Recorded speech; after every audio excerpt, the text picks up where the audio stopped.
ministre de l'Énergie, heureux que je me tiens en ce moment devant vous pour constater avec fierté que malgré le contexte difficile vécu par notre pays en 2022, ces salons organisés en février arrivent quand même à mobiliser autant de monde. Merci à tous pour l'importance.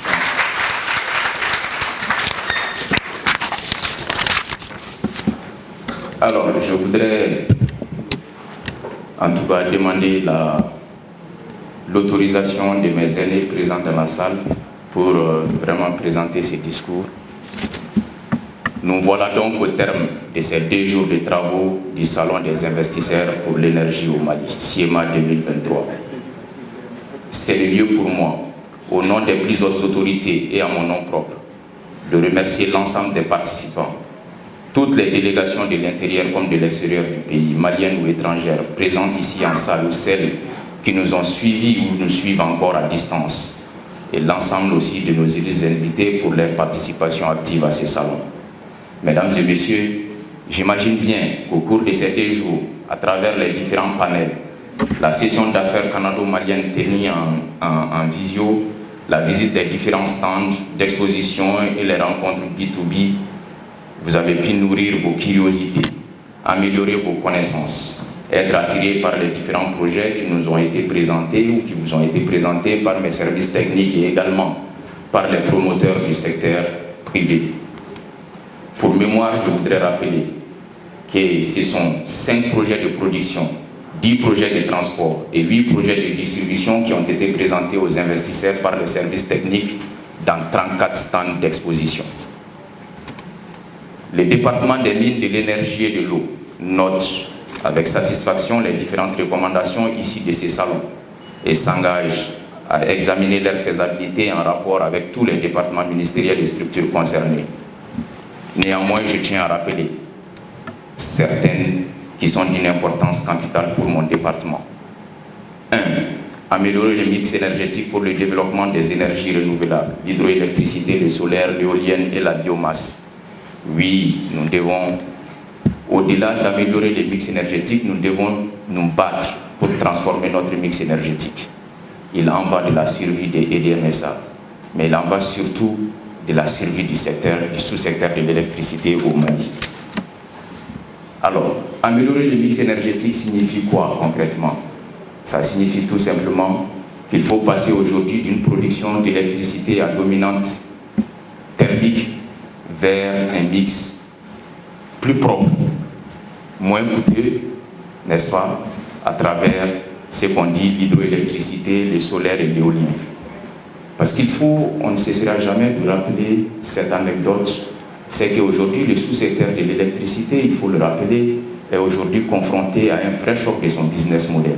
Notre plan d'affaires est totalement contrarié aujourd'hui. Pourquoi? Parce que si on se rappelle dans les années 2000, quand le sous-secteur de l'électricité a été privatisé, et on était sur un mix énergétique où on produisait 70% avec l'hydroélectricité. Le secteur était rentable. Aujourd'hui, c'est totalement l'équilibre financier du secteur qui est remis en cause. Nous produisons à plus de 50% avec les centrales hydro et avec les centrales thermiques. Et avant même ce qu'on appelle l'opération spéciale en Ukraine, on préfère l'appeler comme ça, n'en déplaise à certains, justement, avant l'opération spéciale en Ukraine déjà, je pense que nous étions à plus de 40 francs de déficit sur le prix du kilowattheure. Aujourd'hui, avec la crise ukrainienne, je pense que nous devons tourner autour de 80 francs de déficit sur le kilowattheure. Ça veut dire quoi? Ça veut dire simplement que sur chaque kilowattheure distribué par EDMSA, 80 francs constituent un déficit pour EDM. Donc, c'est l'avenir même du secteur qui est compromis et c'est pourquoi, n'est-ce pas, dans un pays où le pouvoir d'achat des populations est faible, où l'essentiel, en tout cas, le pouvoir d'achat est faible, mais aussi nous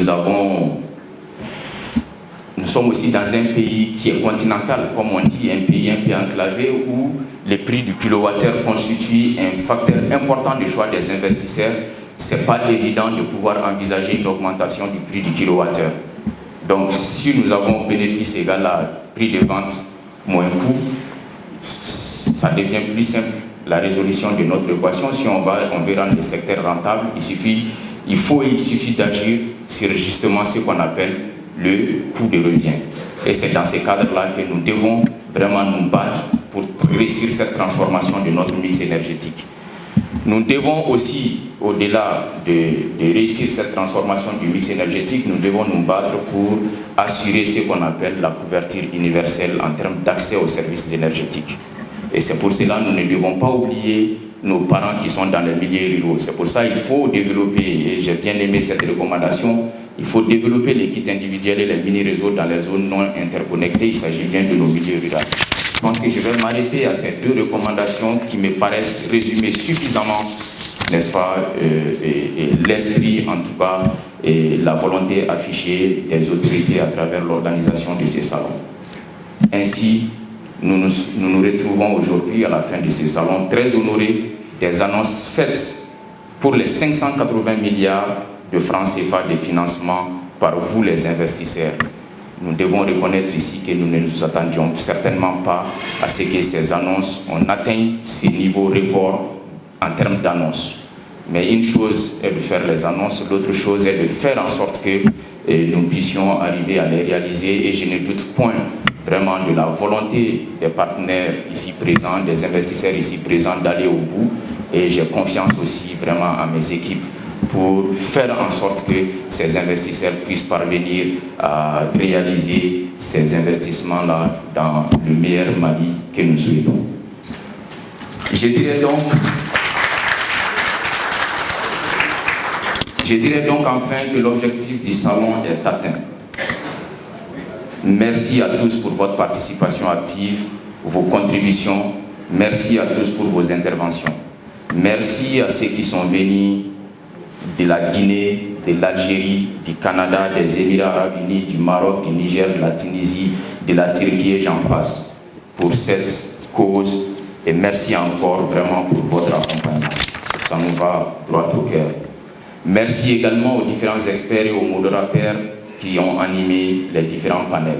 C'est lié de remercier l'ensemble des partenaires techniques et financiers, les institutions de financement multilatérales et bilatérales, les investisseurs privés nationaux et internationaux qui accompagnent le Mali pour le développement du secteur de l'énergie. Au risque d'en oublier certains, je ne peux vraiment terminer sans remercier particulièrement la Banque islamique de développement, la Banque mondiale, la BAD, la Banque ouest-africaine de développement pour leurs accompagnements constants. Mes remerciements vont également et enfin aux organisateurs pour la réussite de cet événement. Ensemble, faisons de la transformation de notre mix énergétique un outil privilégié de croissance économique et de développement social. Je vous remercie de votre